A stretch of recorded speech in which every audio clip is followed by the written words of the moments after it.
So good morning everyone again. Class start करते हैं। आज का हमारा अल्टरनेटिंग करंट का 4th लेक्चर है और आज हम लोग सबसे इंपॉर्टेंट टॉपिक एलसीआर सर्किट पढ़ेंगे। अगर इंपॉर्टेंस के लेवल पे देखें तो चैप्टर का ये इकलौता सबसे बड़ा टॉपिक है जो 90% क्वेश्चन कैरी करता है। ठीक है, 90% क्वेश्चन ऑलमोस्ट कैरी करता है ये, और ये इसलिए बहुत ही इंपॉर्टेंट है। बगल बाबा किसी की आवाज चलिए तो स्टार्ट करते हैं। आज का लेक्चर शुरू करते हैं। ठीक है, तो आज अगर देखें तो आज लोग लेक्चर में हमारे पार्ट क्या क्या रहेंगे। हमारे लेक्चर में पार्ट रहेगा आज एक तो एलसी सर्किट होगा और एक एलसीआर सर्किट होगा। ठीक है, तो हमने कल क्या क्या पढ़ा था जल्दी से उसको रिकॉल कर लेते हैं। अगर वो रिकॉल हो गया तो फिर ये टॉपिक बहुत ही ईजी हो जाएगा। ठीक है, तो अगर लास्ट क्लास को रिकॉल करते हैं हम लोग, तो लास्ट क्लास में हमारा टॉपिक क्या था? सबसे पहले हमने पढ़ा था आरसी सर्किट। ठीक है, आरसी सर्किट बोले तो क्या, रेजिस्टेंस और कैपेसिटर को हमने क्या लगा दिया है, सीरीज में लगा दिया। ठीक है, सीरीज में लगा दिया, इसको कहते हैं आरसी सर्किट। तो याद करिए अगर आप लोग, तो मैंने बताया था इस केस में आपका जो V होता था, अगर अज्यूम कर लेते हैं कि V simple V equals to क्या था, V इक्वल्स टू क्या था, V not sine omega T. मान लेते हैं V equals to V not sine omega T है। तो जो अपना करंट था वो क्या था, करंट जो था वो क्या था, I not sine omega T plus 5। RC circuit में जो करंट था वो अपना लीड करता, कैसे क्यों वो सब बता दे रहे हैं। ठीक है, I equals to I not sine omega T plus 5। अगर देखेंगे आई नॉट क्या था, तो आई नॉट इक्वल्स टू क्या होता था अपना V नॉट अपॉन Z। सीधा Z बोले तो resistance, total resistance of the circuit, इसको इम्पिडेंस भी कहते थे। ठीक है, Z क्या होता था, Z होता था under root R square plus XC का होल स्क्वायर। ये होता था R स्क्वायर प्लस XC का होल स्क्वायर। अब थोड़ा जल्दी से एक बार अपने फेजर डायग्राम इस चीज को समझने की कोशिश करें। अगर फेजर डायग्राम समझने की कोशिश करें तो क्या होता है फेजर डायग्राम, देखते हैं। तो मैं बताया था कि आई को ड्रॉ कर दीजिए हॉरिजॉन्टली, बहुत क्लियर कट। ठीक है, आई तो हॉरिजॉन्टली होगा, उसके बाद अगला पार्ट जो होता है वो होता है वीआर और वीसी। याद करिएगा मैंने बताया जो टोटल वोल्टेज होता है वो वीआर प्लस क्या होगा, वीसी होगा। लेकिन वीआर और वीसी सेम फेज में नहीं है, तो इनको हम वेक्टरिकली ऐड करने की कोशिश करेंगे। तो वीआर हमेशा क्या होता है, वोल्टेज अक्रॉस रेजिस्टेंस जो होता है वो हमेशा करंट के सेम फेज में होता है। ठीक है, करंट के सेम फेज में जब होता है तो हम सीधा सीधा लिख सकते हैं इसको, यहाँ पे लिख सकते हैं वीआर इसी फेज में। लेकिन वोल्टेज अक्रॉस कैपेसिटर, याद करिएगा वोल्टेज अक्रॉस कैपेसिटर अगर देखना हो आपने, हमें पढ़ा था सिंपल अगर कैपेसिटर यूज करते थे तो वोल्टेज जो करंट जो होता है वोल्टेज से 90 डिग्री लीड करता है। ठीक है, तो क्या हम कह सकते हैं, क्या कैपेसिटर में जो वोल्टेज होगा वो कुछ ऐसा होगा। कंडीशन सेटिस्फाइड है कि करंट जो है वोल्टेज को कैपेसिटर से 90 डिग्री लीड कर रहा है, परपेंडिकुलर होता है, क्लियर है। तो मेरे पास दो वोल्टेज आ गए, वीआर और वीसी। अगर इन दोनों वोल्टेज का रिजल्टेंट वोल्टेज निकालने की कोशिश करें तो क्या आएगा, कुछ ऐसा आएगा। कितना हो जाएगा, under root V R square plus VC square. ये नेट वोल्टेज है, क्लियर है। तो गौर से देखिए ये एंगल कितना है, यही एंगल होता है 5। ठीक है, तो करंट वोल्टेज से 5 फेज के आगे है, ये हम जानना चाहते थे। यही होता था फेजर डायग्राम। अब आते हैं इंपेडेंस ट्रायंगल। इंपेडेंस ट्रायंगल में कभी बात आ रही हो तो हमेशा हॉरिजॉन्टल के अलोंग आर ड्रॉ करें, और इधर कितना हो जाएगा, इधर हो जाएगा XC। क्लियर है, ये R और XC है तो ये क्या हो जाएगा, नेट Z हो जाएगा क्या, under root R square plus XC का होल स्क्वायर। क्लियर है, इसको कहते हैं इंपेडेंस ट्रायंगल कहते हैं, इसको इंपेडेंस ट्रायंगल कहेंगे हम लोग। और इस एंगल को कहते हैं हम लोग फाई।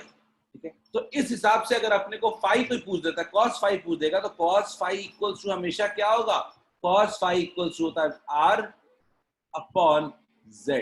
याद रखिएगा cos फाई होता है R upon Z, power factor. cos phi क्या होता है, पावर फैक्टर। क्या बेसिक आरसी सर्किट सबको समझ में आया क्या, सबको आरसी सर्किट समझ में आया क्या? इफ अंडरस्टूड, क्यों एक आध क्वेश्चन करके आगे बढ़ते हैं और कैसे जनरल समझते हैं, समझे क्वेश्चन को देखते हैं। मैंने एग्जांपल क्वेश्चन लिया आरसी सर्किट का।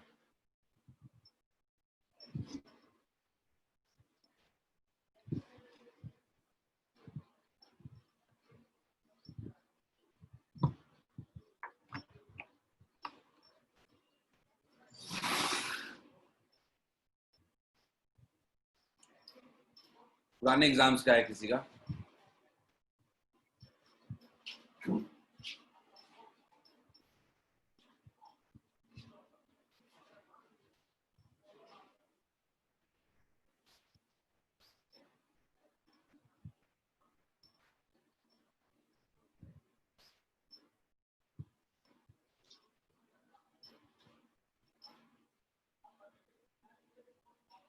ये बड़ी जनरल क्वेश्चन है, सॉल्यूशन है ना कुछ है, फिर भी इसका आंसर देना है आपको।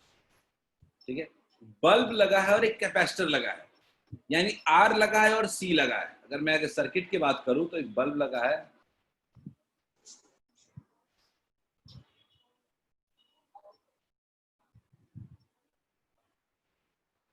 कौन सा सर्किट है ये एक आर, ये रिकॉल क्वेश्चन है एक तरीके का, आरसी सर्किट है। फिर इंटेंसिटी ज्यादा होने का मतलब करंट ज्यादा होना, सिंपल से हिसाब लगाना, करंट ज्यादा इंटेंसिटी ज्यादा, करंट कम इंटेंसिटी कम। ठीक है, we have got 11 replies, very good, देखते हैं। ठीक है, तो अगर सिंपल अगर मैं बोलूं करंट, करंट कितना होगा?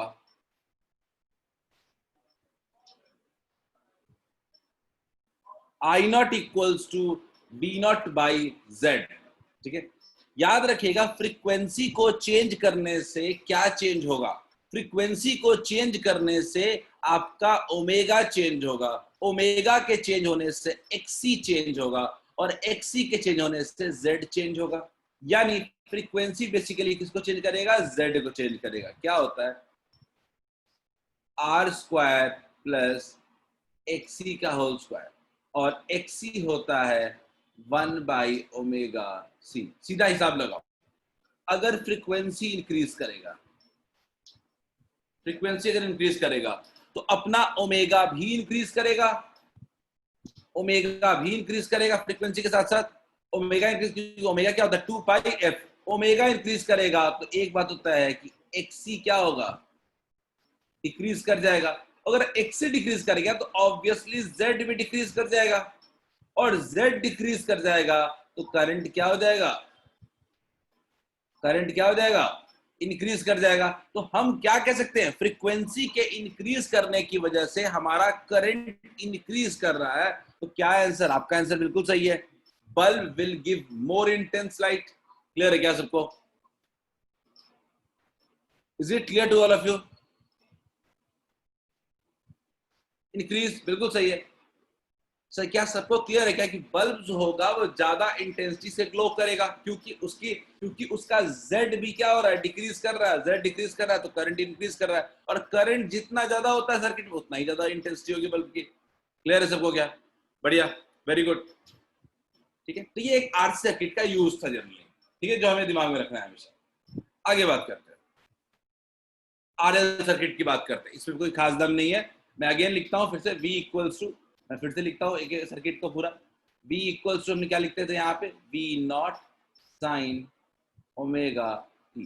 अगर I लिखने की बारी आती थी क्या लिखते थे? I not sine omega T minus 5। याद रखिएगा, आरएल सर्किट में करंट लैग करता है, ठीक है, और आर सर्किट में करंट लीड करता है। ठीक है, तो ओमेगा माइनस 5। तो आपके मन में कई सवाल आते हैं, फाई क्या है, आई नॉट क्या है? सबसे पहले जवाब आई नॉट का। ये आई नॉट क्या है? आई नॉट कुछ नहीं है, B not upon Z. Again आपके मन में question, what is Z here? Z क्या होगा यहाँ पे? Under root R square plus XL का होल स्क्वायर। क्लियर है? आर स्क्वायर प्लस एक्सएल का होल स्क्वायर। अगेन क्यों ना फेजर डायग्राम देखते हैं। तो फेजर डायग्राम अगर देखने जाए हम लोग, अगर हम लोग फेजर डायग्राम देखने जाते हैं तो गौर से देखिए, इसको क्या, ये तो अपना आई है ही, इसी डायरेक्शन में क्या बना लेते हैं हम लोग? V R. ठीक है, वी आर हो गया। इधर क्या बना दिया? V L. इन दोनों का रिजल्टेंट क्या हो गया? सॉरी सॉरी, इन दोनों का रिजल्टेंट कितना हो जाएगा?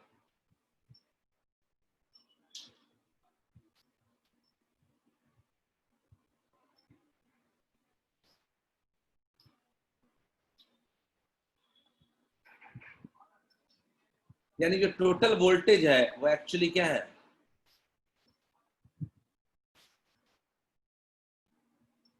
सही क्या? Under root V R square plus V L square. Clear है? इस केस में जो नेट वोल्टेज आ रहा है आपका वो करंट के क्या है, आगे है। कितना फेज डिफरेंस? 5। तो वोल्टेज क्या हो रहा है, लीड कर रहा है। क्लियर है? आगे इंपेडेंस ट्रायंगल पे आते हैं। अगेन मैंने बताया था इंपेडेंस ट्रायंगल में बेस को आर बना लेते हैं और इसको क्या बना लेते हैं, इंडक्टर कैपेसिटर वाला पार्ट। ये कितना है ऊपर में, ये क्या हो जाएगा, एक्सएल हो जाएगा। ये एंगल कितना हो जाएगा, 5। ये क्या हो जाएगा, ये क्या हो जाएगा, जेड। ठीक है, क्या हो जाएगा, cos phi equals to, again हो जाएगा क्या, cos फाइव इक्वल्स टू क्या हो जाएगा, r अपॉन z हो जाएगा क्या। एवरीवन क्लियर है क्या? cos phi equals to r upon z। ठीक है, यही था ना आरएल सर्किट। आरएल सर्किट में यही होता था, बिल्कुल आरसी सर्किट की तरह, बस वोल्टेज करंट के आगे होता है आरएल सर्किट, और आरसी में वोल्टेज करंट के पीछे होता है। क्लियर, बैक लैग करता है। चलिए, ये क्लियर है सबको? तो क्यों ना रजिया रिपीट करने को बोलो। मैं आरएल सर्किट पर बताता हूँ जल्दी से। गौर से देखिए, वोल्टेज ये है, करंट हमने क्या लिया, I not sine omega T minus 5, last class का रिपीट है।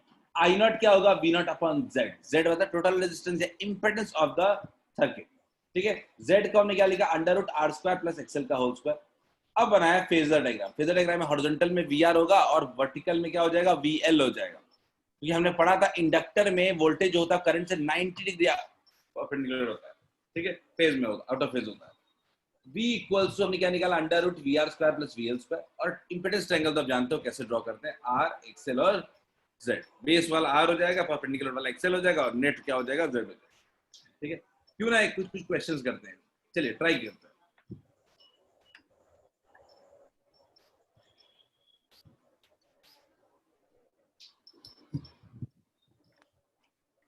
दो तीन क्वेश्चन है, हम दो तीन क्वेश्चन में सीख जाएंगे पूरा टॉपिक।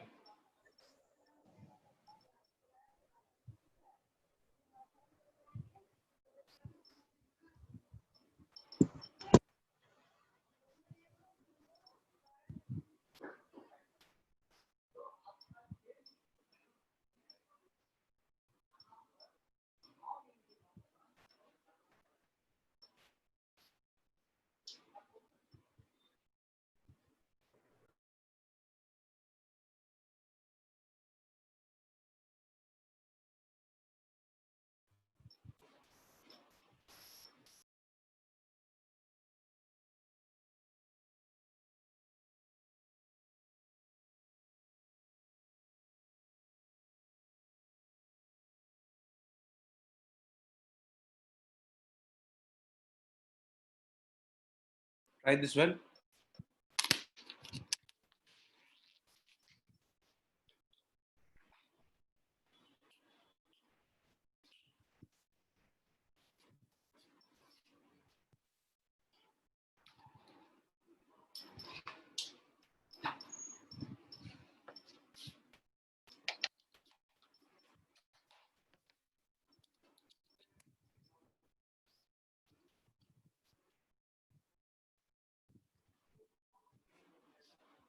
चलिए जल्दी, हर चीज लिखिए इसमें। एक तो आपके पास रेजिस्टेंस है,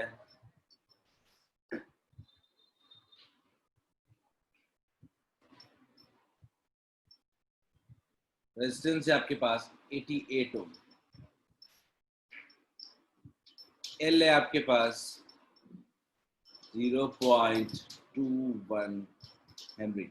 मैं अगर एल कभी भी देखता हूं तो मेरे दिमाग में एक्सेल चलेगा कभी भी। एक्सेल कैसे निकालना है, वो कितना होता है, ओमेगा इंटू एल। क्लियर है? ओमेगा क्या होता है, 2 पाई एफ इंटू एल। देखते हैं, 2 पाई क्या होता है, 22/7। फ्रीक्वेंसी कितना होता है, 50 हर्ट्ज दिया हुआ है, और एल कितना दिया हुआ है, 0.21। क्या दिया, एल दिया हुआ है 0.21। ठीक है, चैट रिप्लाई किया कई लोगों ने, देखते हैं ए होगा, कई लोगों ने कहा है, कई लोगों ने ए कहा है, कई लोगों ने बी भी कहा है। तो विल जस्ट वेट, देखते हैं कितना हो जाएगा, 0.03 हो जाएगा ये। ठीक है, और ये 552 या 100 हो जाएगा। ठीक है, 100 हो जाएगा, तो ये 7 से कितना हो जाएगा, सॉरी 3 है ये, तो ये कितना हो जाएगा, 3 into 22 which is equal to 66 ohm हो जा रहा है। आपके पास एक्सेल जो है वो 66 ओम हो जा रहा है, आर 88 ओम हो जा रहा है। क्या सबको इतना आया? ठीक है, the current in the circuit, question क्या पूछ रहा है, करंट पूछ रहा है। करंट तो देखो भाई सिंपल, देखो ये IRMS दिया हुआ है, सिंपल से IRMS निकालना है। कारण क्या है, ऊपर में VRMS दिया हुआ है, 220 वोल्ट कभी भी दिया हुआ है, कॉमा 50 हर्ट्ज सोर्स दे रहा है, वो VRMS दे रहा है। तो VRMS IRMS क्या होता है, VRMS अपॉन Z। VRMS कितना है देख लेते हैं। VRMS अपने पास है 220 बाई Z कितना होगा, under root R square plus XL का होल स्क्वायर। क्लियर है, 220 बाई अंडर रूट 88 का होल स्क्वायर प्लस 66 का होल स्क्वायर। गौर से देखते हैं, इसमें 220 कॉमन 22 कॉमन ले सकते हैं क्या, under root 4 square plus 3 square. Clear है, ये कितना हो जा रहा है 220 अपॉन 22 इंटू ये 4, ये कितना हो जा रहा है 5। कैसा आ रहा है, क्या I की वैल्यू 2 एम्पियर आ रही है क्या सब लोग को? कुछ लोगों ने 14.4 एम्पियर भी बोला है, क्या I का वैल्यू आ रहा है क्या 2 एम्पियर सब लोग को?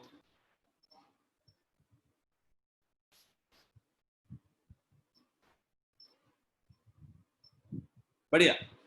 अब अगला क्वेश्चन क्या पूछ रहा है, फेज एंगल यानी cos फाई निकाल करके अपने को क्या चाहिए, R अपॉन Z। बढ़िया है, R अपॉन Z। R कितना है अपने पास 88, ठीक है, और Z कितना था अपने पास, अंडर रूट 88 का होल स्क्वायर प्लस 22 का होल स्क्वायर। क्लियर है, सॉल्व कर लेते हैं एक बार। 88 अगेन 22 बाहर आ गया था, अंडर रूट कितना था 4 स्क्वायर प्लस 3 स्क्वायर, फाइनली कितना हो गया 88 बाई 22 इंटू 5, ये 4 हो गया, कितना हो गया 4 अपॉन 5। कॉस फाई हो गया 4 अपॉन 5, तो tan फाई कितना हो जाएगा 3 अपॉन 4 हो जाएगा क्या सब लोग? सॉरी 66 था, सही क्या, क्या सबको क्लियर हुआ क्या?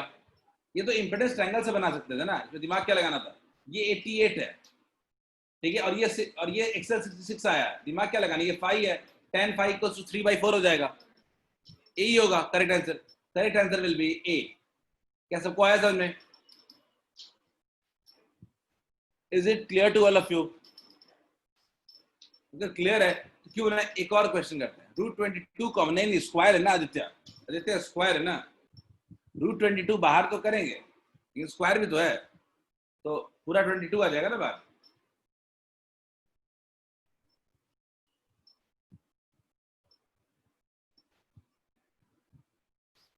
इस क्वेश्चन को ट्राई करते हैं सब लोग, ये इंटरेस्टिंग और सिंपल क्वेश्चन है, देखते कितने लोगों का दिमाग क्लिक करता है, वन लाइनर तरीके से।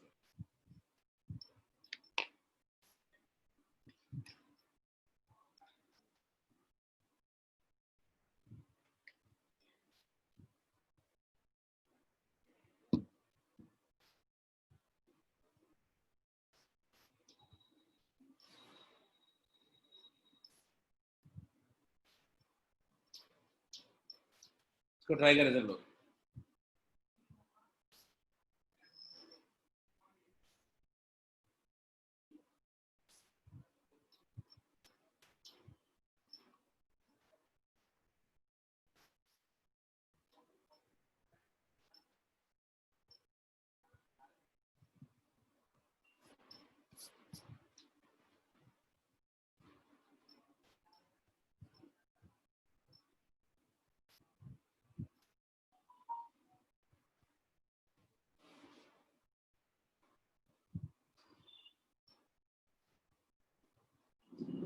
We have got 2 आंसर्स, बहुत इजी क्वेश्चन है वैसे।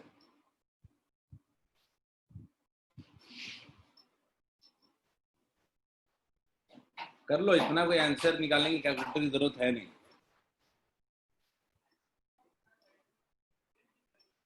बिल्कुल सही परमेश।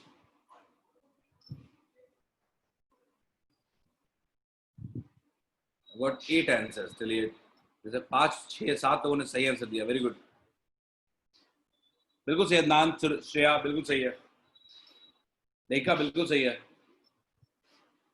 ये ऐसा कुछ दे रहा है क्या कि वोल्टेज अक्रॉस रजिस्टर दे रहा है,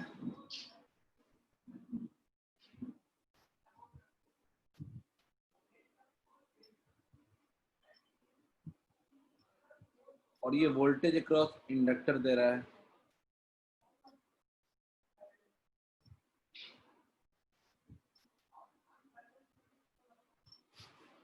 तो क्या ही दिमाग लगाना, अंडर रूट क्या हो जाएगा, बिल्कुल सही प्रत्युष।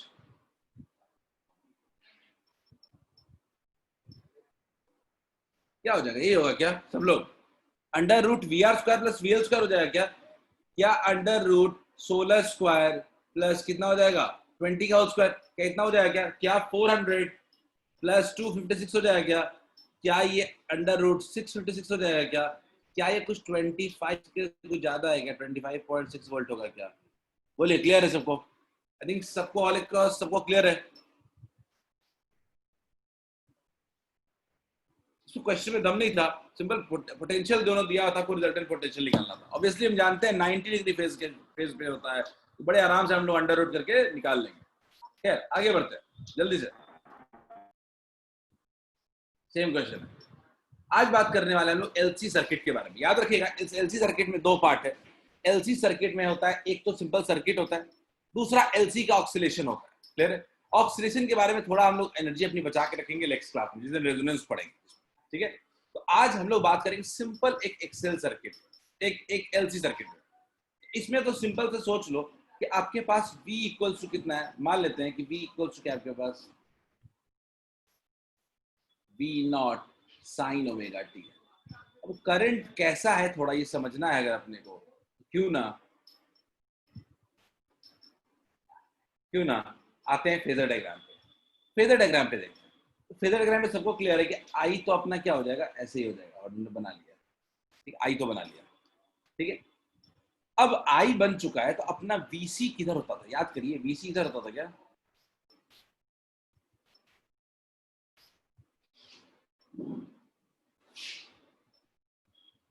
याद है क्या सबको, वीसी नीचे होता था और वीएल ऊपर होता था। क्लियर है क्या, वीसी नीचे और वीएल ऊपर। क्लियर है, और वीआर तो कुछ है नहीं। तो अगर मैं सिंपल सी बात करूं आपको यहाँ पे कि आप बताओ, अब समझ में नहीं आ रहा वोल्टेज आगे है कि पीछे है, तो सिंपल कैसा कह सकते हैं क्या, केस वन, केस वन, अगर VL अपना VC से ज्यादा होगा, अगर VL अपना VC से ज्यादा होगा, तो क्या फेजर डायग्राम ऐसे ड्रॉ कर सकते हैं क्या,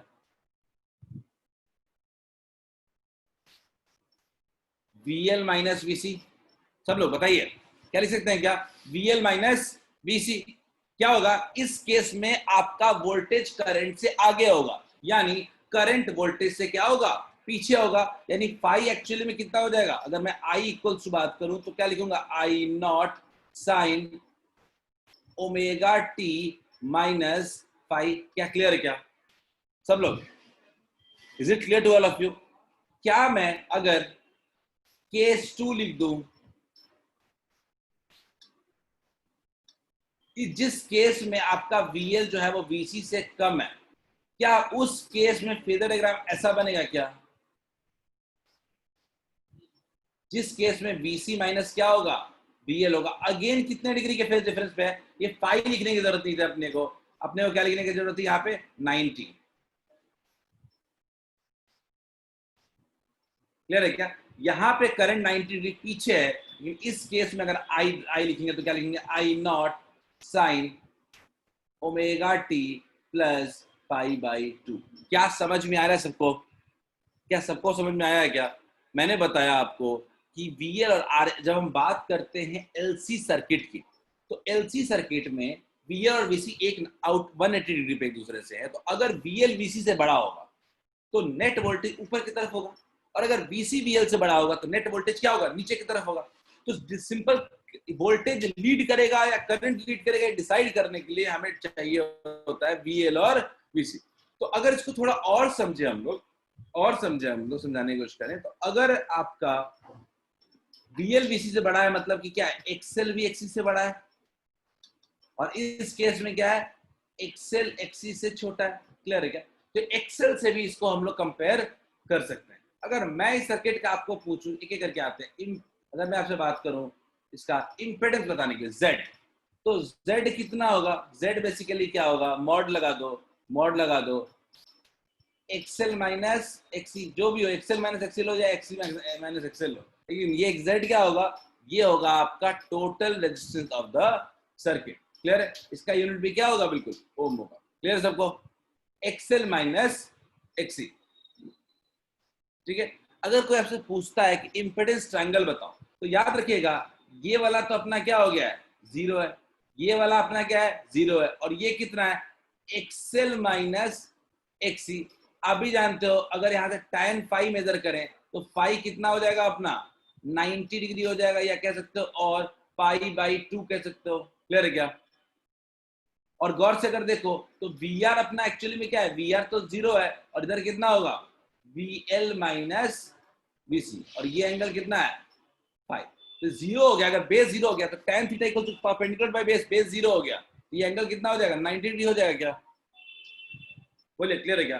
तो इस केस में आपका हमेशा के हमेशा फाई क्या होगा? या तो लीड करे या लैग करे, हमेशा कितना होगा? Pi by 2। क्लियर है क्या? और पावर फैक्टर यानी कॉस फाई जो होगा वो हमेशा क्या होगा? 0।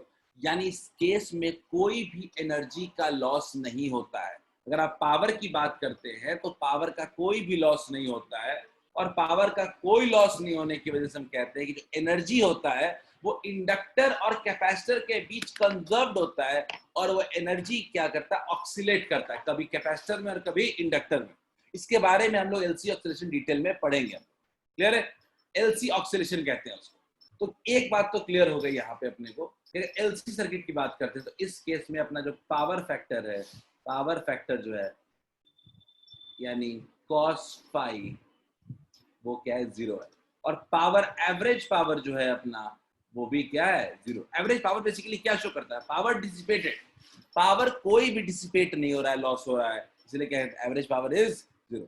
क्या सबको एलसी सर्किट समझ में आया? क्या नहीं आए? मैं ऊपर से रिकॉल रिव्यू करवा दे रहा हूँ, देख लीजिए सबको।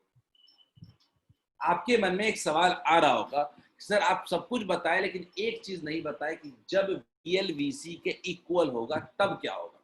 ठीक है, मैं इसको थोड़ा प्रिजर्व करके रख रहा हूं एलसी ऑक्सीलेशन के लिए। जब VLVC के इक्वल हो जाएगा तो नेट रेजिस्टेंस क्या हो जाएगा? 0 हो जाएगा। नेट रेजिस्टेंस क्या हो जाएगा? 0। इस केस को हम लोग बाद में डील कर लेंगे, खास रेजोनेंस में भी डील करेंगे। अभी दो केस, VLVC से बड़ा हो या VLVC से छोटा हो। क्या सबको क्लियर है? Is it clear to all of you? ये कॉन्सेप्ट क्लियर है क्या? एलसी ऑक्सीलेशन सबको?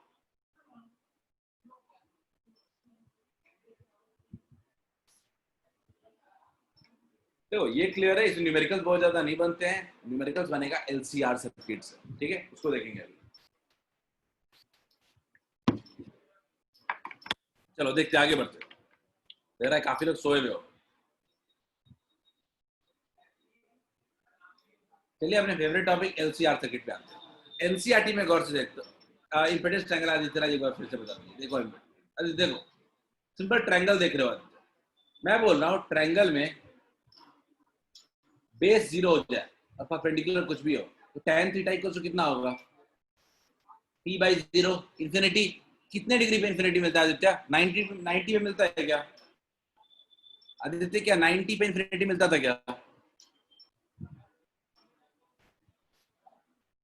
बढ़िया, आगे बढ़ते हैं, एलसीआर की बात करते हैं। चलो एलसीआर सर्किट के बारे में। अब इसमें तीनों लगे हुए, एल भी, सी भी और आर भी। क्लियर है?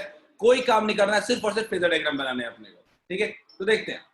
मैंने बोला सिंपल सा कि मान लीजिए कि आपने सबसे पहले क्या ड्रॉ कर दिया? आपने करंट ड्रॉ कर दिया। बड़े आराम से करंट को ड्रॉ कर दिया, क्योंकि करंट तो पहले ड्रॉ हो जाए। अब आपके पास कुल मिला के 3 सोर्सेज हैं। ये आपका है इंडक्टर। अगर इंडक्टर की बात करूं तो इसके अक्रॉस अगर क्या हो जाएगा? पोटेंशियल डिफरेंस कितना हो जाएगा? VL। क्लियर है क्या? अगला है अपने पास कैपेसिटर। इसके क्रॉस पोटेंशियल डिफरेंस कितना हो जाएगा? क्लियर है?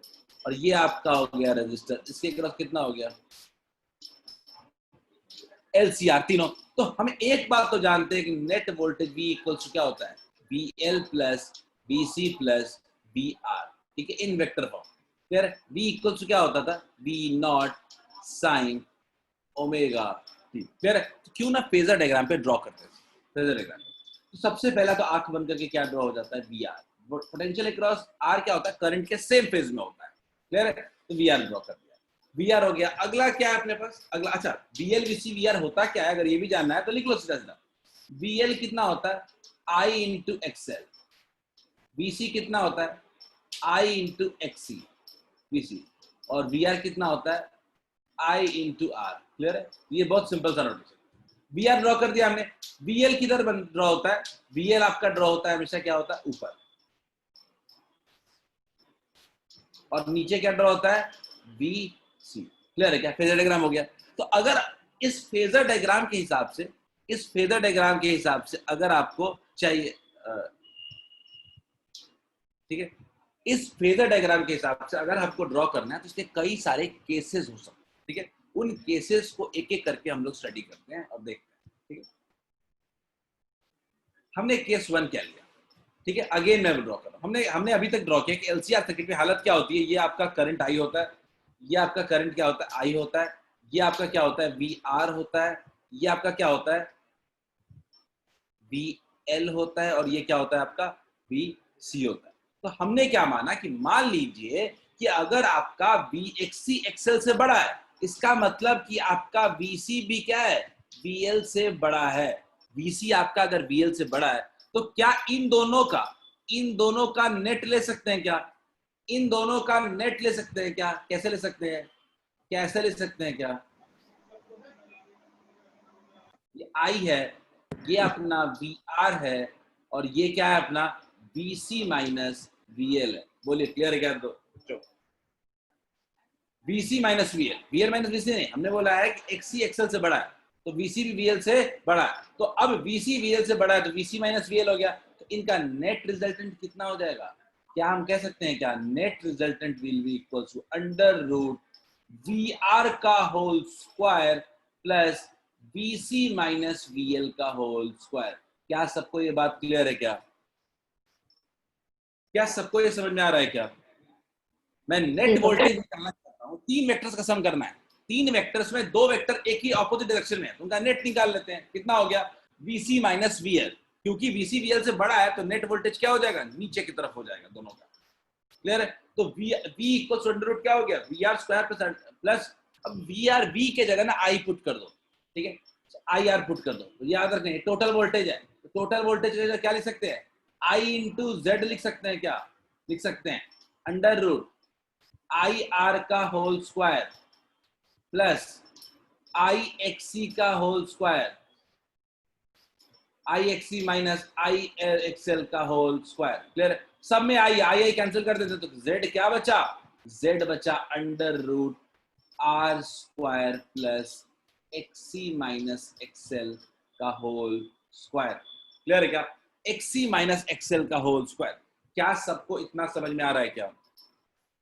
मैंने बोला कि जब एलसीआर सर्किट में आपका 3 वोल्टेज ड्रॉ होने, फेजर डायग्राम आंख बंद करके, अगर आपका वीसी वीएल से बड़ा है तो नेट वोल्टेज नीचे हो जाएगा, और नेट वोल्टेज नीचे हो जाएगा तो रिजल्टेंट कैसे निकालेंगे? V equals to under root V R square plus VC minus VL का होल स्क्वायर। क्लियर है क्या? तो अगर मुझे कोई वोल्टेज, और मुझे इस केस में दिख क्या रहा है, कौन आगे है? कौन आगे है इस केस में? करंट आगे है क्या?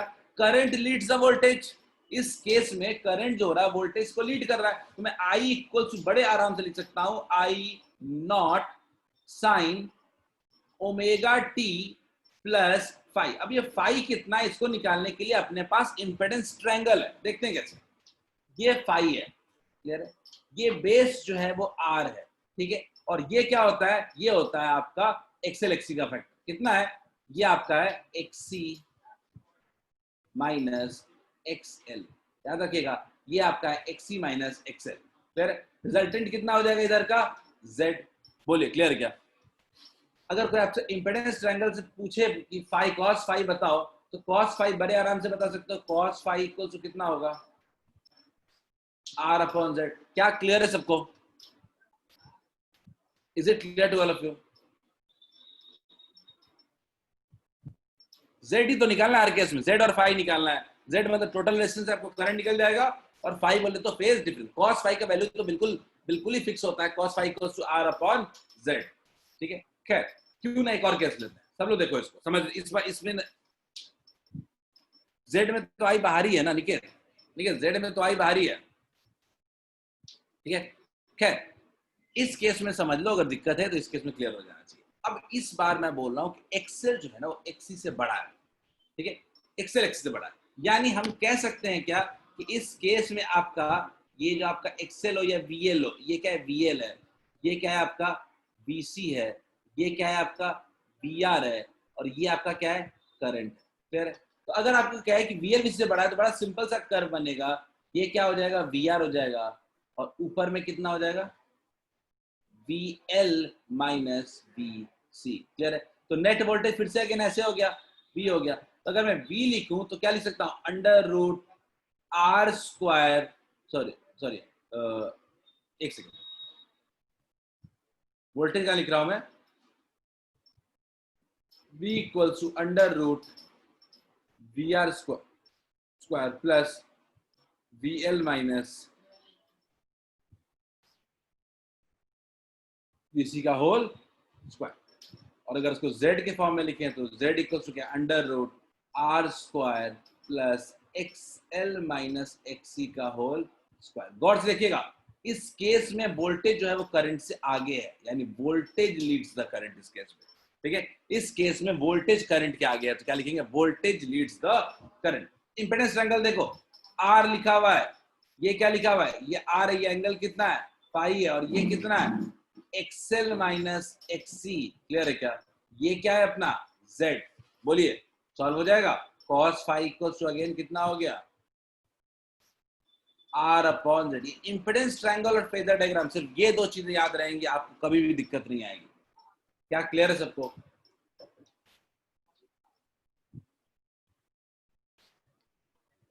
क्लियर है सबको? तो हमने अभी तक कितना पढ़ा, हमने अभी तक पढ़ा कि चलो दो केस हमने पढ़े। हमने पढ़ा कि मान लीजिए कि हमने किसी भी जगह करंट को अगर देख रहे हैं, अगर आई नॉट की वैल्यू देख रहे हैं, अगर आई की वैल्यू देख रहे हैं, आई नॉट की वैल्यू देख रहे हैं, तो ये क्या हो रहा है, ये हो रहा है V not upon Z. Clear है? वी नॉट अपॉन जेड, तो ये क्या लिख रहे हैं हम लोग, V not upon under root R square plus XL minus XC का होल स्क्वायर। क्लियर है? और ये आपका आई नॉट आया। तो अगर मान लीजिए अगर कि आपका एक्सएल एक्सी से बड़ा होगा तो क्या होगा, जब एक्सी एक्सएल से बड़ा होगा तो क्या होगा जानते हैं। लेकिन मान लीजिए कि अगर आपका वीएल वीसी के इक्वल हो जा रहा है, वीएल अगर आपका वीसी के इक्वल हो जा रहा है,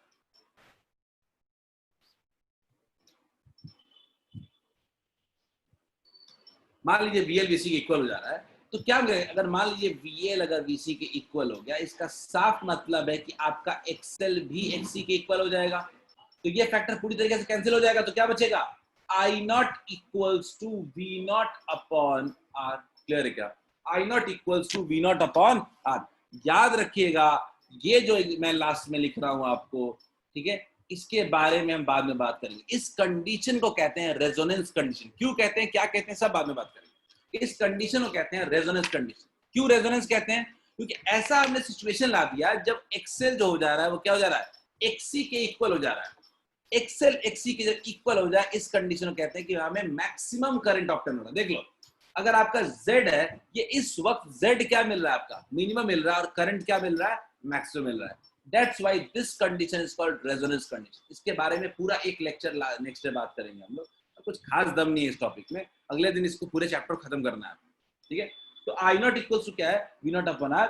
तो हमने लिख दिया जैसे Z में क्या बचा, सिर्फ और सिर्फ R बचा।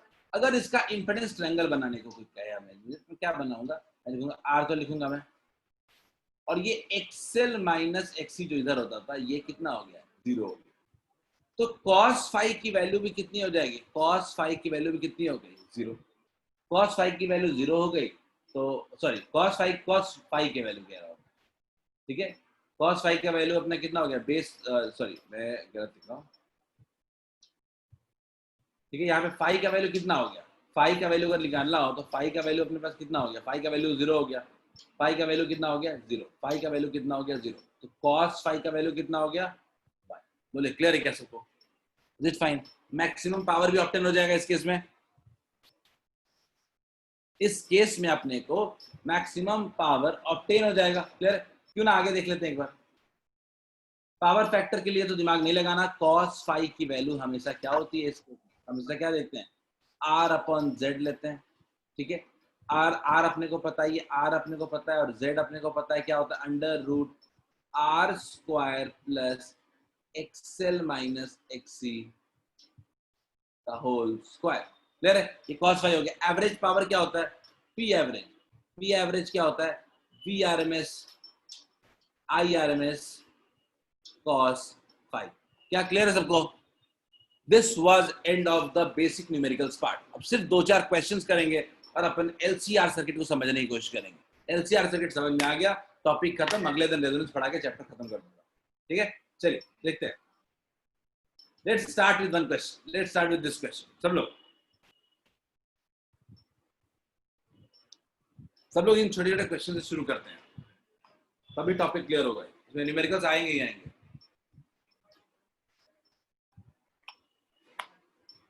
बोर्ड्स में भी इससे न्यूमेरिकल फिक्स होता है, डेरिवेशन ना के बराबर है, मात्र 10% चांस डेरिवेशन आने का है।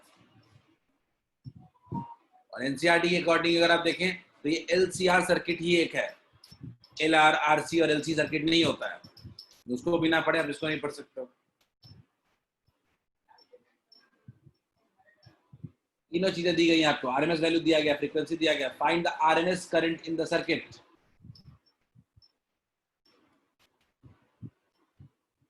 मेहनत कर करके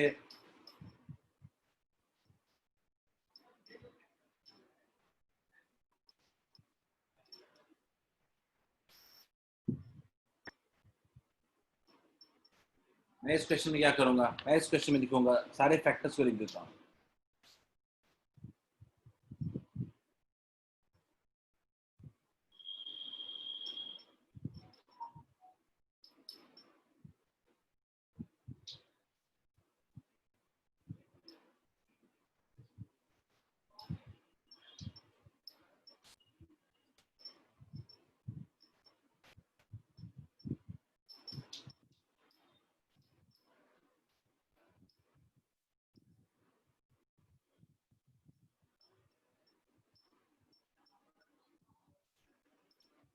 फ्रीक्वेंसी दी गई है 50/पाई,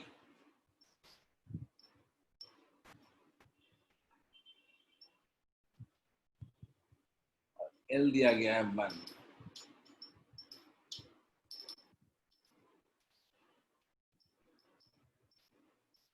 XC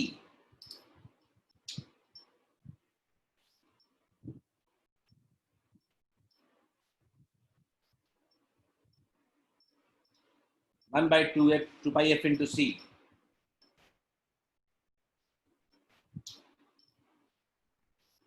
frequency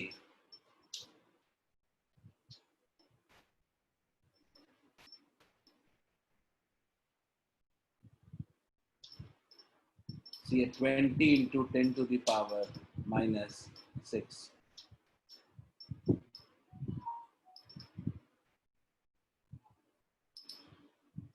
10 to the power 6 divided by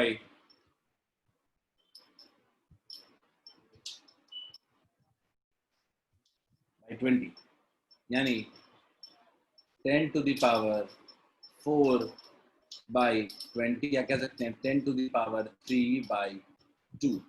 इसको कह सकते हैं हम लोग 500 ओम। क्या समझ में आ रहा है? मैं जो लिख रहा हूँ, क्या आप भी इस तरीके के स्टेप्स यूज कर रहे हो? एक्सेल एक्सी तो निकालना पड़ेगा ना बस। एक्सेल एक्सी के बिना तो काम चलेगा नहीं। एक्सेल एक्सी हमने निकाल लिया अगर, तो हमारे पास जेड निकालने को कहता है। तो जेड के लिए बड़ा क्लियर कट रास्ता है, √r² प्लस एक्स, जो भी है। कौन बड़ा है इसमें? सीधा एक्सी बड़ा है एक्सेल से, यानी बीसी वीएल से बड़ा है। यानी इस केस में आपका जो करंट होगा वो लीड करेगा। बीसी बड़ा है वीएल से, मतलब करंट क्या होने वाला है? लीड करने वाला है। क्या? एक्सी माइनस एक्सएल का होल स्क्वायर। देखते हैं आर कितना है, 300 का होल स्क्वायर प्लस 500 माइनस 100 कितना हो जाएगा? 400 का होल स्क्वायर कितना हो जाएगा? 500 ओम। जेड कितना हो गया? 500 ओम। क्लियर है? Z equals to 500 ohm. Clear है? अगर Z है, VRMS अपने को पता है, तो अपने को IRMS निकालने में क्या तकलीफ है? IRMS इक्वल्स टू कितना होगा? VRMS upon Z। VRMS कितना था अपने पास? 50, और Z कितना है अपने पास? 500। कितना हो गया? 0.1 एम्पियर हो गया क्या? क्या क्लियर है क्या? RMS potential difference across capacitor पूछ रहे हैं हम लोग, तो बड़ी सिंपल सी बात है, हम पूछ रहे हैं वीसी। ठीक है, वीसी का मतलब क्या कह सकते हैं, आई आरएमएस, जैसा चाहिए वैसा आई यूज करेंगे, आई आरएमएस इंटू एक्सी। क्लियर है क्या? पोटेंशियल डिफरेंस अक्रॉस कैपेसिटर कोई पूछ रहा है मेरे से, तो वीसी वीसी क्या होगा, आई इंटू एक्सी। आई कितना है अपने पास, 0.1। एक्सी कितना आया था, देख लो जल्दी से, एक्सी आया था 500। कितना आया, 50 वोल्ट। अगर कोई मेरे से वीएल पूछता है तो मैं क्या लिखूंगा, आरएमएस पूछ रहा है तो क्या लिखूंगा, आरएमएस एक्सएल। क्लियर है? आई आरएमएस कितना है अपने पास, 0.1। एल कितना था अपने पास, 100। कितना हो गया, 10 वोल्ट। डी आर की बात अगर कोई करता है तो I R M S into R. I R M S कितना था, 0 इंटू 1। और आर आर कितना था अपने पास, आर था 330 volt. Is it fine to all of you? Clear है सबको क्या? क्या सबको ये कॉन्सेप्ट समझ में आ रहा है? बहुत बेसिक एलसीआर सर्किट के क्वेश्चंस दिए थे, और एक और बेसिक क्वेश्चन देता हूं, इसको करके पूरा प्रैक्टिस करके आगे बढ़ते हैं। Let's try this one.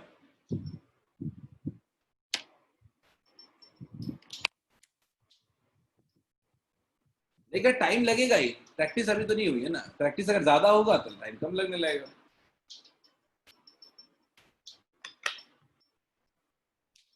Calculation हमेशा इजी रहता है इसका कैलकुलेशन कभी टफ नहीं होता है।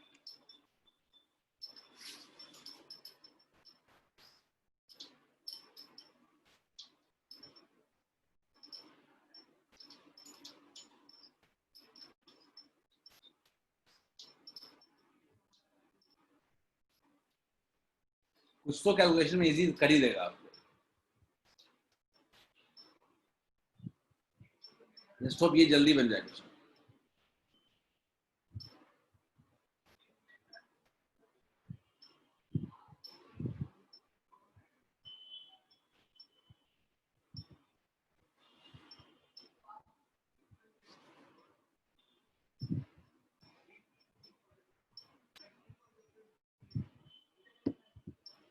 तो मैं टाइम दे दूंगा, उसके बाद फिर बताऊंगा। इसके बाद थोड़े ऑब्जेक्टिव क्वेश्चंस हो जाएंगे।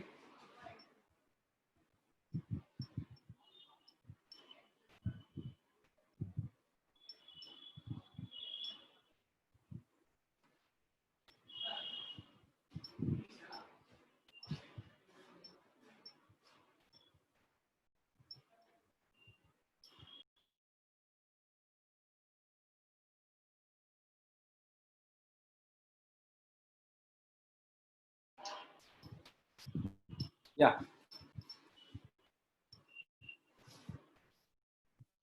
फोकस करें। आर तो पता है अपने को। अगेन मैं इतना टाइम वेस्ट नहीं करता हूँ, मैं भी लिखता चलता हूँ, आप भी साथ सॉल्व करते चलो। अपने पास आर दिया हुआ है कितना, 50 ओम।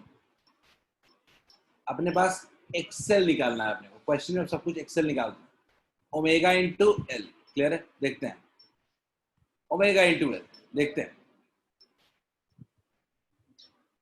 ओमेगा कितना है, 2 पाई एफ इंटू एल। देखते हैं 2 पाई एफ। एफ कितना है अपने पास, फ्रीक्वेंसी जो अपने पास दी गई है वो क्या दी है, 50 साइकिल्स पर सेकेंड।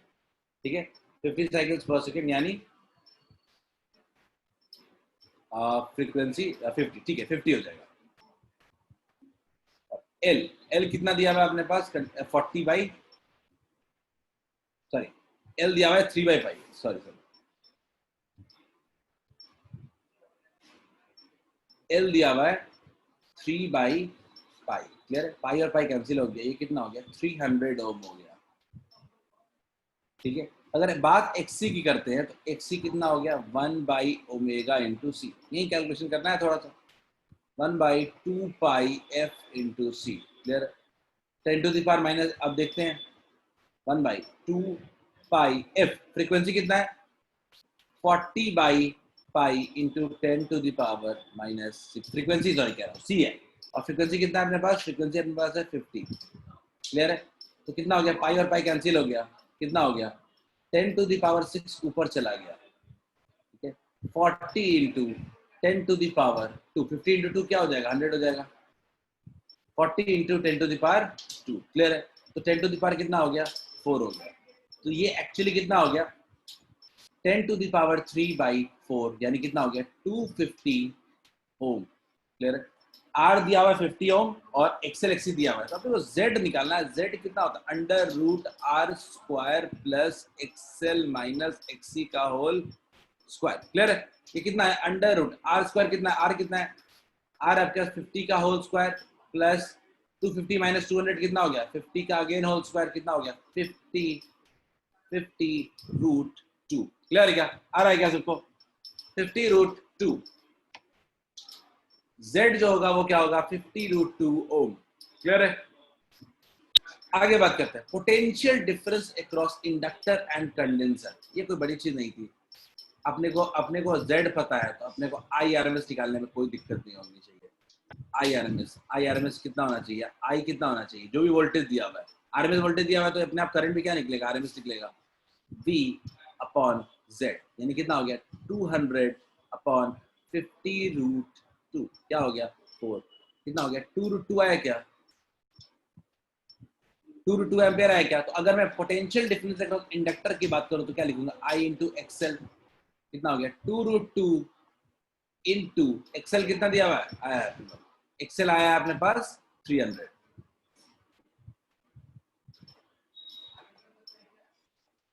600√2 वोल्ट। अगर मैं बात करूं वीसी की बात करूं तो I इंटू क्या हो जाएगा एक्सी, क्या हो जाएगा 2√2 इंटू 50, कितना हो जाएगा, क्या क्लियर है सबको? Is it clear to all of you? 600 नहीं 500 है, नहीं सॉरी 600 और 100, बोलिए क्लियर है क्या? प्रगति क्या बोला, ये पूछ रहा था ना potential difference across inductor coil and condenser. VLVC पूछ रहा था, निकाल लिया आई एक्सएल और आई एक्सी से, ठीक है। चलिए आगे बढ़ते हैं, लेट्स मूव अहेड। इस क्वेश्चन को सॉल्व करने की कोशिश करें सब, देखते हैं कितने लोगों से बनता है।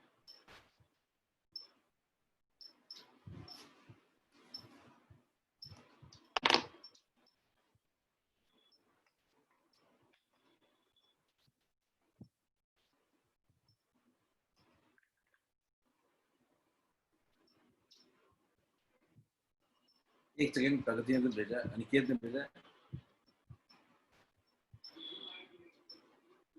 अनिकेत कहाँ पे पूछ रहे हो, अनम्यूट कर सकते हो क्या? 250 इंटू 2√2 सर लास्ट वाले पार्ट में, 50 वाले में क्या 50 था कि 250 था ये, एक सेकंड, अच्छा सर 160 से 250 सही। 250√2। अच्छा ये कह रहा हूँ कि यार 250 था ये, हाँ ठीक है ना।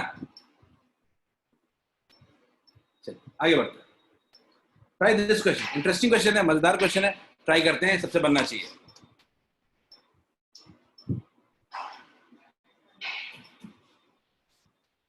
मेरे से पूछो, ये एक लाइन में बनना चाहिए, बिना पेन उठाए हुए।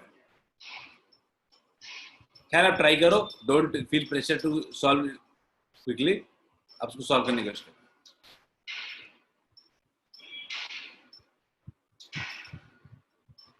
सही है प्रत्युष, सही है शिवम,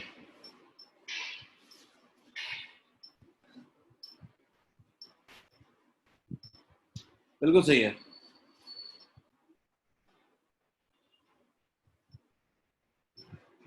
LCR सर्किट दिया हुआ है, तीनों वोल्टेजेस दिए गए हैं आपको,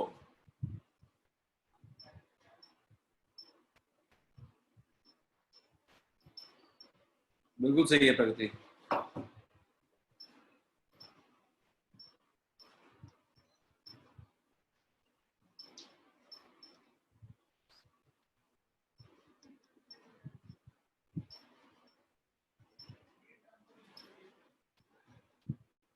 यही 3 वोल्टेज होता था ना, यही 3 वोल्टेज होता था ना। क्वेश्चन देख लो एक बार क्या क्या दिया हुआ है। आंसर बहुत ज्यादा नहीं है अभी तक, 9 आंसर्स हैं।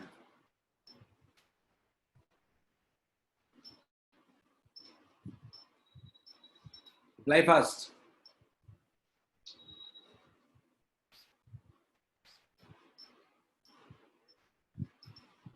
सही है पवनेश।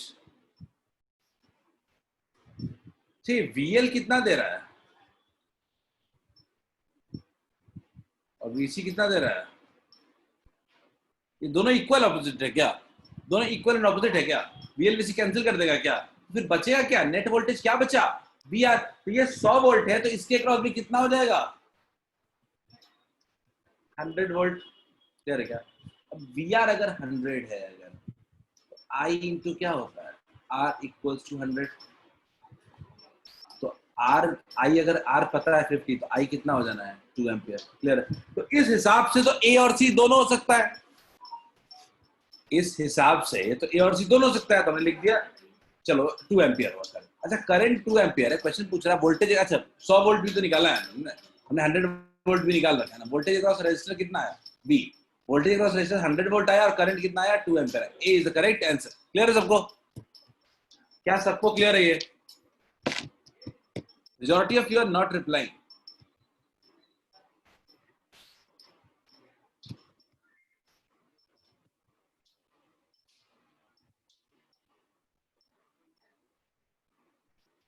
बढ़िया बढ़िया। क्लियर है? चलिए आगे बढ़ते हैं। क्यों ना आज 2 क्वेश्चन और ट्राई करते हैं अच्छे क्वेश्चन। इसको देखिए, क्वेश्चन को ध्यान से पढ़ो। ये लंबा, ये लेंथी क्वेश्चन भले दिख रहा होगा लेकिन बहुत ही बेकार क्वेश्चन है।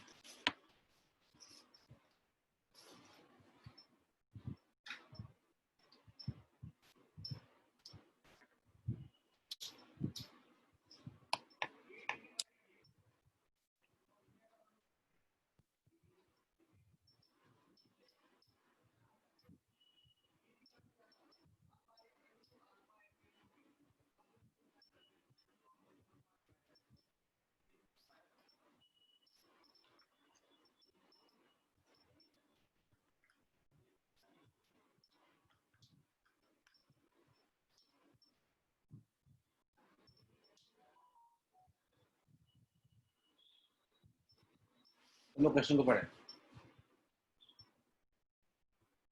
पीक वोल्टेज का मतलब मैक्सिमम वोल्टेज। सॉल्व कीजिए अभी।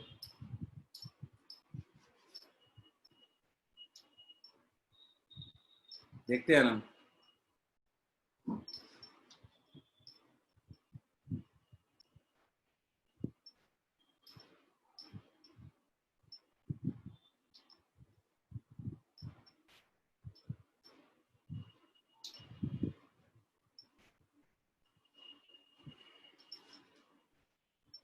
Pure resistive circuit element X, when connected with AC supply of peak voltage, gives a peak current of 5 ampere. पहला जो लाइन है उसको ठीक से पढ़िए। एक एक लाइन का अपना मतलब है।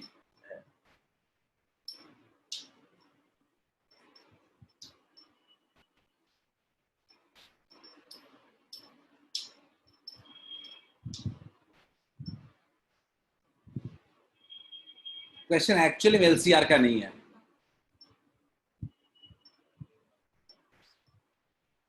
देखते हैं श्रेया। मैं अगर पहला लाइन पढ़ता हूं तो प्योर रेजिस्टिव सर्किट है, कोई एलिमेंट है एक्स, ये आर दिया हुआ है, उसका आर है वो, उसमें पीक वोल्टेज कितना है? 220 वोल्ट, यानी अपना वी नॉट है 200 वोल्ट और जो आई नॉट है वो है 5 एम्पियर।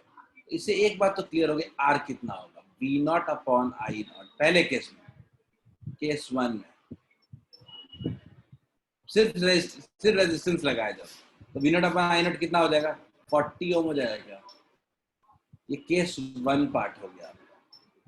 केस 2 क्या है? केस 2 है आपका, केस 2 पढ़ते एक बार। A second circuit element Y, which when connected to the same AC supply also gives a peak current, same value of peak current, but current lags behind, यानी peak current again same है, यानी आपका अभी भी we not कितना है, connect we not कितना है 200 वोल्ट, आई नॉट कितना है अपना 5 एम्पियर। तो अगेन अगर मैं बात करूं एक्स जो भी है, करंट क्या lags behind voltage, current lag किसमें करता है, एक्सेल में करता है क्या, current lags behind by 90 degree, current पीछे है, यानी वो कौन सा सर्किट है, वो एक्सेल है, क्लियर है, एक्सेल है। तो कितना हो जाएगा, एक्सेल कितना हो गया 40 ओम, यानी अपने पास आर और एक्सेल दोनों का पता है, इन दोनों को सीरीज में लगा देंगे, इन दोनों को अगर सीरीज में लगा देंगे तो बड़ी सिंपल सी बात है, z की वैल्यू क्या हो जाएगी, z का वैल्यू हो जाएगा under root R square plus XL का होल स्क्वायर, कितना हो जाएगा 40 square plus 40 square under root कितना हो जाएगा 40√2 हो जाएगा। क्या क्या क्लियर है क्या सबको, क्या सबको एक बात क्लियर है कि जो दोनों को सीरीज में कनेक्ट करेंगे तो उनका जो नेट इंपेडेंस होगा वो कितना हो जाएगा, वो हो जाएगा 40√2। तो अगर अपने को कोई बोलता है कि आई नॉट निकालने को, आई नॉट कितना होगा V not upon Z, V not कितना दिया गया था, पीक वोल्टेज दिया गया था 200 volt, 200 volt divided by Z कितना है 40√2, तो कितना आया 5/√2 एम्पियर। गौर से देखिए ये आई नॉट है, आई आर एम एस नहीं आया है, आई आर एम एस कितना होगा, आई आर एम एस होगा आई नॉट बाई√2, ये कितना हो जाएगा 5/2 ampere. Is it clear to all of you, सबको ये क्वेश्चन आया समझ में,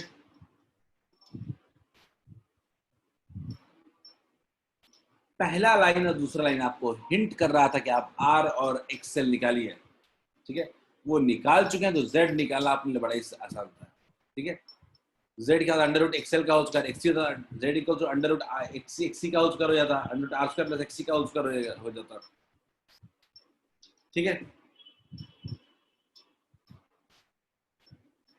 one last question for the day, last question आज का, देखते हैं कितने लोगों से बनता है, try this one.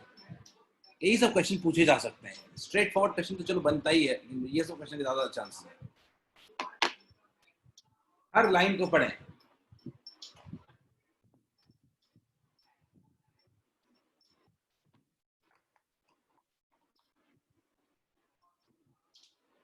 Angular frequency का मतलब ओमेगा,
अभी तक हमारे पास एक आंसर है,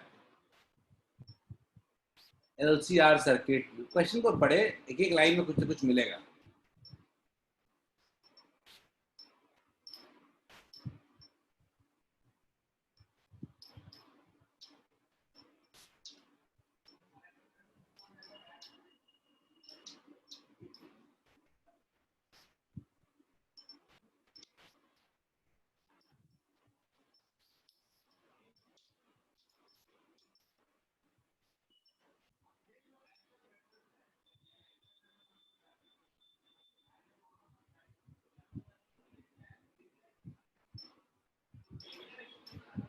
देखते हैं, ये गिवन डेटा में बस लिख रहा हूं, आप सॉल्व करें, जैसे उम्मीद मत करें कि मैं सॉल्व कर दूंगा।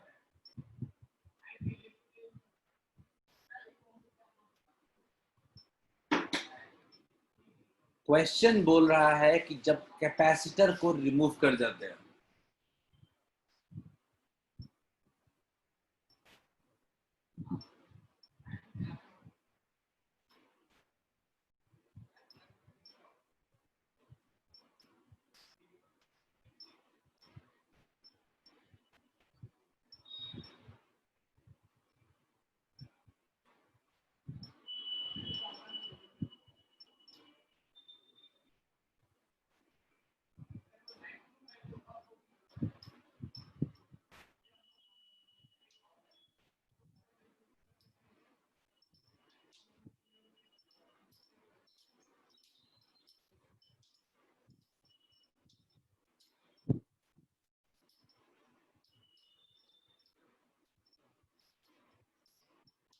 कुछ इस तरह की चीजें आ रही हैं क्या?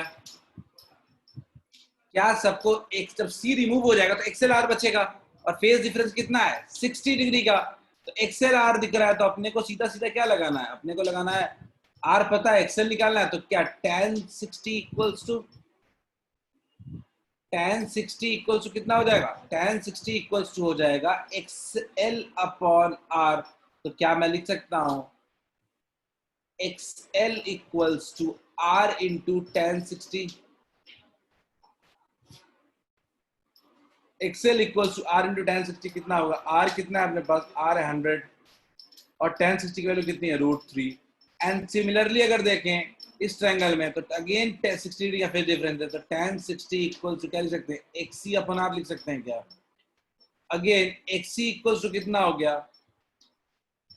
100 √3। क्या क्लियर है क्या, क्या एक्सेल और एक्सी की वैल्यू इक्वल है क्या, आप मुझे बताओ।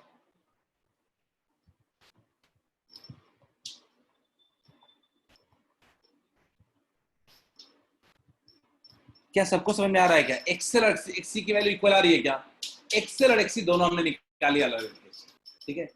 The current and power dissipated in LCR circuit पूछ रहा है, ठीक है। अब current and power dissipated in LCR circuit पूछ रहा है तो निकाल लेते हैं एक बार। करंट करंट कितना होगा अपने पास, पूछ रहा है अपने पास करंट पूछ रहा है, तो आई इक्वल टू क्या होता है, V अपॉन जेड होता है, V अपॉन जेड होता है। V अपना कितना था 200 वोल्ट, अच्छा करंट पूछ रहा है अपने को, तो वोल्टेज दिया हुआ है 200 और Z कितना होगा, Z इक्वल टू याद करिएगा under root R square plus XL minus XC का होल स्क्वायर। तो एक्सएल माइनस एक्सी तो क्या हो गया, जीरो हो गया, दोनों सेम ही है, क्या बचेगा सिर्फ आर बचेगा, कितना हो गया 200 अपॉन आर, कितना है अपने पास 100, कितना हो गया आई 2 एम्पियर आ गया क्या, आई कितना आ गया 2 एम्पियर। और अगर पावर डिसिपेटेड की बात आती है एवरेज पावर की, एवरेज पावर तो अपने पास सबको पता है क्या होता है, सिर्फ और सिर्फ रजिस्टर के क्रॉस ही पावर डिसिपेट होता है, कैपेसिटर और इंडक्टर के क्रॉस कोई पावर डिसिपेट नहीं होता। बट स्टिल अगर मुझे लिखना हो मैं लिख सकता हूँ V R M S I R M S cos phi, V R M S I R M S cos phi. LCR circuit में जब एक्सेल एक्सी के इक्वल होगा तो कॉस जीरो पाई क्या हो जाएगा जीरो, कॉस जीरो की वैल्यू कितनी हो जाएगी 1। वी आर एम एस कितना अपने पास है 200, आई आर एम एस कितना आया है 2, कितना हो गया 400 वॉट हो गया क्या, कितना आंसर आ गया 2 एम्पियर और 400 वॉट, कौन सा ऑप्शन है, क्या डी होगा क्या, क्या डी होगा, सबको आया समझ में।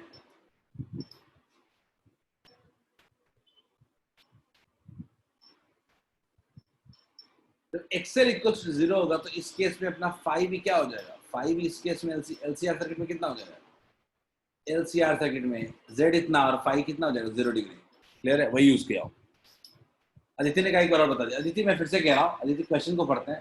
क्वेश्चन में दिया हुआ है कि जब एलसीआर सर्किट दिया हुआ है, मैं बोल रहा हूँ कि मान लीजिए मैं सी को रिमूव कर दूं, सी को रिमूव करेंगे तो आरएल सर्किट बचेगा। आरएल सर्किट में दो पार्ट है, एक्सएल और आर, ड्रॉ कर दिया, इंपेडेंस ट्रायंगल बनाया, तो अब आपको दे रहा है फेज डिफरेंस की वैल्यू जो है वो 60 डिग्री है। तो सिंपल क्या नहीं लिख सकते ट्रायंगल के हिसाब से, tan 60 इक्वल्स टू क्या लिखेंगे एक्सएल अपॉन आर, एक्सएल की वैल्यू कितनी होगी r tan 60, फिर r tan 60 और वैल्यू कितना हो गया 100 √3। सेम काम एक्सी में भी दे रहा है, सेम काम दूसरे केस में भी दे रहा है, उसमें एल को हटा दिया एक्सी बचा है, और उस केस में भी बोल रहा है आपको कि अगेन फेज का डिफरेंस कितना है 60 डिग्री। दिमाग वैसे ही लगा है तो दोनों का आंसर कितना आ गया 100√3। अगर दोनों का एक्सेल एक्सी इक्वल है तो ऑब्वियसली रेजोनेंस वाला कंडीशन होगा। करंट क्या मिलेगा आपने को V0/R। ठीक है भाई, क्या है देखो, मैंने z निकाला तो क्या होगा √R² + XL - XC का होल स्क्वायर। तो एक्सेल एक्सी सेम ही है तो खत्म हो गया। तो हमने I निकाला, कितना हो गया V0/Z। Z की जगह क्या हो गया, सिर्फ R ही है उसमें बचेगा, कितना हो गया 2 एम्पियर। एवरेज पावर निकालने के लिए क्या करेंगे, VRMS IRMS cos phi। ये फाई क्या है, अगर मैं बोलूं कि आपका ये ट्रायंगल में से एलसीआर सर्किट का ट्रायंगल ड्रॉ करें अगर, और ये फैक्टर 0 हो जाए, ये फैक्टर 0 हो जाए, ये फाई है, ये फैक्टर 0 हो जाए तो फाई की वैल्यू भी क्या हो जाएगी 0। क्लियर ना, ये फाई 0 हो जाएगा तो फाई का वैल्यू भी क्या हो गया 0। और फाई का वैल्यू अगर 0 हो गया तो cos 0 का वैल्यू कितना होता है 1। पुट कर दिया। क्या सबको समझ में आया क्या, क्या एलसीआर सर्किट सबको समझ में आया क्या। अगले दिन हम लोग रेजोनेंस एंड, अब हमारा बहुत छोटा बहुत सब टॉपिक बचे हैं, एक तो रेजोनेंस बचा है और एक थोड़ा बहुत एलसी ऑक्सीडेशन बचा है। हाफ एन आवर 45 मिनट्स की क्लास बच रही है और चैप्टर अपना पूरा का पूरा खत्म हो जाएगा। ठीक है, इस पे क्वेश्चन बनाना शुरू करें इस चैप्टर पे। चैप्टर खत्म हो चुका है। सबसे पहला तो एनसीईआरटी बना के आए। ठीक है, अभी भी आप एनसीईआरटी के सारे क्वेश्चन बना सकते हो बिना मेरे आगे पढ़ाए हुए। एक आध क्वेश्चन फंसेगा आप क्वालिटी फैक्टर वाले। ठीक है, this was the end of the class. ठीक है, आज का क्लास यही था। मैं रिकॉर्डिंग को ऑफ कर दे रहा हूँ। ठीक है।